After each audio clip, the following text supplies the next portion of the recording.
Did you see the touching post from Jordan Davis about his time at Georgia and what the fans at Georgia mean to him?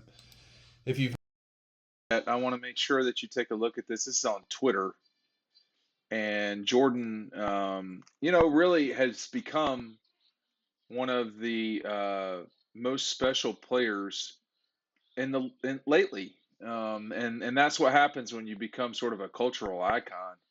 I do want to take a second to read a couple of things that he had to say during this post. Obviously, everybody has another season that they can play college football, but Jordan called it a life-changing decision. Well, his life changed forever in late 2017. This was in November. He said that Georgia fans were the most passionate, loving, supportive, and loyal fan base in the entire country. He's got a pretty good case there. Um, and says, "You are the reason we go out there and play so hard. This national championship is for you. I will miss playing in front of you every week. I am who I am because of you. Georgia will be in my heart every step of the way during his NFL career." Um, Jordan's not who he is because of Georgia's fans. That's a very nice thing to say. But Jordan's who he is because he worked. I mean, he did the job. 18, 19, 20, 21. I mean, Jordan's path to cultural, icon in the state started a little bit after he and Zamir played the first game of I think it was the 17th season, when I saw them play in Laurinburg, North Carolina, in Scotland High School, Scotland County. They get real sensitive about that up there. And Zamir was the most productive and best high school prospect I've seen. And Jordan was playing offensive line for the defending state champion Mallard Creek, and soon thereafter committed to Georgia. And that was because Georgia had made a change at defensive line coach, and Trey Scott needs to be given his due amount of praise for not just getting Jordan where he's at, but all these other guys too. I mean, Devontae Wyatt, I'm telling you now, he is going to be a value pick when he goes in the NFL draft. He plays hard all the time, and he had to develop himself. But this is something I talk about in DAWGSTRUCTION, which you should order today before this first run of books goes out. Um, the moment that sticks out to me most about Jordan Davis is not a moment that is going to be written about a lot in the future, but we write about it in DAWGSTRUCTION. That the Charleston Southern game was really one of the unique moments in Georgia football history. And people aren't going to remember it that way. They're just going to say, well, what's the big deal? No big deal. The game was not on television. It's one of the few it's the first non-televised game, truly televised, since the Troy game, if I'm not mistaken, in 2007. So it had been, over a decade since, the game was not on linear or cable television, linear television. And Jordan scores a touchdown. At that moment, there was some real optimism that he could be a Heisman Trophy candidate. I voted him number 3. I can tell you that after the fact now. But that day, with Jordan scoring a touchdown, and it was the post game, really. It was the post game. That's the last time those guys played in that stadium. It's not the last time they were in the stadium, but it's the last time they were played in that stadium. And so for him and Devontae, Trayvon Walker turned out to be his last game too. You're talking about a group of special players on the defensive side of the ball, physically, but culturally too. I mean, what happened at Georgia was that these guys stuck around, chose to not stick around. They chose to come back and win. And Jordan was as important in all of that as anybody. He called Devontae and said, "Hey, are we coming back?" They both said, "Yeah," and the rest is history. But the day in Charleston Southern, and why Jordan can write this was because when he went up and directed the band, I mean, the last time that happened, and I checked with the Georgia folks about this, and I mean, I've been around more than most of them, but I did want to check with somebody who had been around longer than me.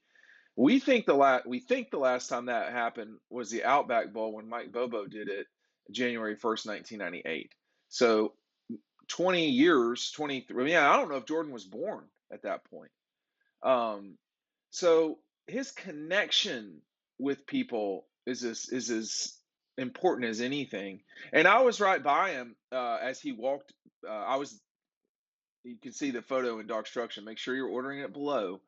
There's a photo we've got of that I took after the national championship game concluded when I saw Jordan starting to leave the field. And let me tell you, post games and championship situations are total chaos. You miss all sorts of stuff. But I was fortunate enough to be positioned where Jordan was coming off the field, and he just stopped when the Redcoats were playing we were playing Battle Hymn of the Republic, and he said, "I love y'all," and you could tell it meant a lot to him. Um, and that's why the message that he sent was an important one. I mean, everybody who plays at Georgia, every student who went to Georgia, it's important that they end their time there in a way that's, I guess, satisfying to them. But whether you win the last game or lose it, it's always a special place. There's not a lot of places like Georgia. Let's just be honest. I mean, Athens and the university, it all ties in together. But on top of that, even more, Jordan had the ability to cut through to an important institution at Georgia in the Redcoats and was really, you know, felt them. He felt love from them. They loved him. They gave him a red coat uh, uniform, which he should have worn, honestly, that day. That would have been awesome if he'd have worn it for the parade. I didn't even think about that. He might not have been able to get into it. Let's be honest. There's not a lot of 300-pound redcoats. But just that, I mean, the band is important. If you don't have the band, you can play some lonely games on the road if you don't have the redcoats. And Jordan, um, the fans didn't make Jordan Davis. He made himself, and with the help of Trey Scott, Kirby, the nutrition folks at Georgia, the strength folks, it was Jordan that was successful because of Jordan. It wasn't anybody else.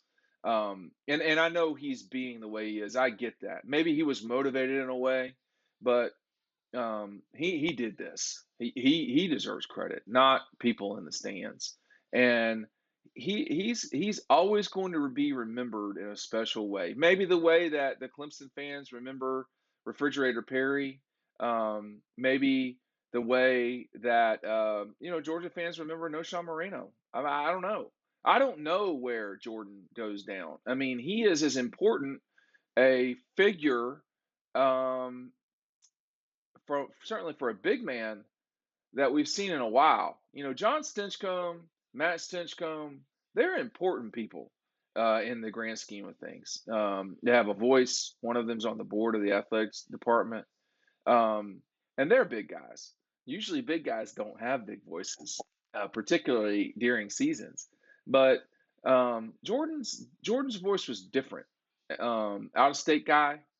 Um, and maybe he was embraced in a way he didn't expect.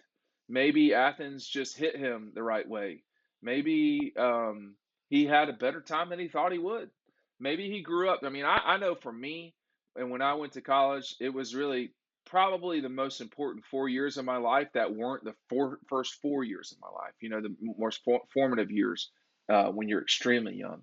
But I think college can really change you. And for Jordan, it's a romantic way of looking back on it, and I don't think he's wrong. I think that um, he he is a special player for a lot of people. But that day against Charleston Southern was an important moment in Georgia history that will be forgotten by a lot of people. But the touchdown, and you had to stick around for the whole end of the game. I mean, those moments were magical. And Sanford Stadium is a magical place. It is. Athens is not as magical, but it is awesome. And when you get to combine those things on 7 weekends a year, um, there's just no place like it in America. And you got places that are close: Austin, um, Wisconsin, Madison, Wisconsin. But there's not a lot of places like that. And when you meld all those things together and you have a transcendent player like Jordan Davis, who has a day like he did against Charleston Southern, where he scores a touchdown, directs the band, and basically gets retired into um, fandom forever at Georgia. It's a real special moment. I think he tried to capture that in his posts, and I think it's awesome. I mean, good for you, Jordan. Go give him hell in the NFL. If you've not ordered this Dogstruction yet, I'm telling you, these are the sorts of stories that we talk about and tell, all the way from Charlotte to Nashville and every place in between until Miami and then Indianapolis, freezing cold Indianapolis. We tell all those stories in Dogstruction. I'd like to see you order the book. It's right down below. Thanks for watching. We'll see you over on the website.